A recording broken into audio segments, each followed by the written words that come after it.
ফুলাফাইন সব মানে ফাটে দিছি যদি পানি আসে পড়ে আমরা যাবো কোথায়? জোয়ারের পানি যখন আসে তখন মনে হয় মানে বেরিবাদ ভেঙে আসে আমাদের গায়ের উপরে পড়ে। আমাদের এই জিনিসপত্র সব এখানে মানে আমরা ঘর বাড়ি রাখতেছি না, এখন সব বাইরে চলে দিছি। আমাদের প্রেমাসী এলাকায় আমরা চাই শুধু বেরিবাদ, স্থায়ীভাবে বেরিবাদ, আর কিছু চাই না স্যার। আমাদের শঙ্খ নদীর স্রোতে বেরিবাদ ভাঙি পড়ে যেতেছে।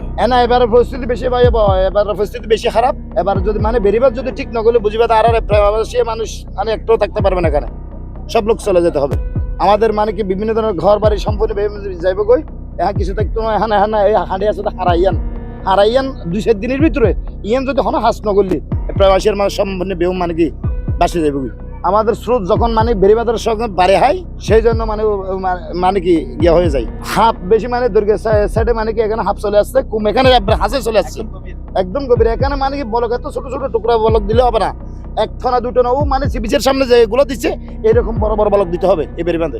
এই নিচে মানে এই যে এরকম বড় বড় বলক দিলে আমরা বেরিবাদ মানে কি টিকাতে পারবো, এটা মনে হয় আমাদের। আমাদের ছোট ছোট বলক দিলে টিপ দিলে এই বেরিবাদ থাকবে না। আমাদের প্রেমাসী এলাকায় আমরা চাই শুধু বেরিবাদ, স্থায়ীভাবে বেরিবাদ, আর কিছু চাই না স্যার। শুধু স্থায়ীভাবে বেরিবাদ চাই আমরা। এটা 3 নম্বর খানখানাবাদ ইউনিয়ন, প্রেমাসী গ্রাম ইউনিয়ন, 3 নম্বর ওয়ার্ড।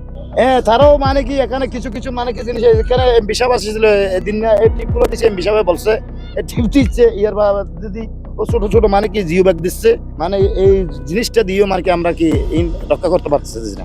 টেনশনে থাকি স্যার আমরা, আমাদের ঘুম হয় না চোখে, সারা রাত ঘুম হয় না। আমরা জোয়ারের পানি যখন আসে তখন মনে হয় মানে বেরিবাদ ভেঙে আসে আমাদের গায়ের উপরে পড়ে।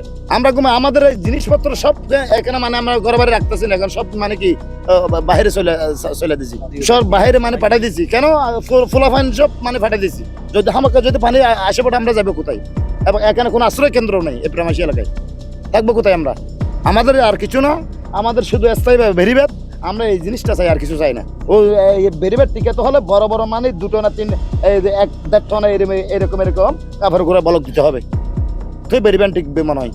আমাদের বেরিবাদ টিকবে না কেন স্যার? বালি দিয়ে বেরিবাদ করার কারণে আমাদের শঙ্খ নদীর স্রোতে বেরিবাদ ভাঙি পড়ে যেতেছে। এই বেরিবাদ টিকার কারণ হচ্ছে যে বাইরে বলক মানে 2টা না এখানে বলক দিলে বেরিবাদটাকে আপনার রক্ষা হবে। আর বেরিবাদ রক্ষা হওয়ার কোনো প্রয়োজন এখানে দেখা যাচ্ছে না। বেরিবাদ টিকার মতো সরকার যদি পদে কেমনে এখানে বলক দেওয়া লাগবে। আর এখানে যদি বেরিবাদ ছিঁড়ে গেলে সব আমাদের বাঁশখালীর 3 নম্বর খানখানাবাদ ইউনিয়নের গোটা ইউনিয়ন চলে যাবে, পানি বেশি যাবে।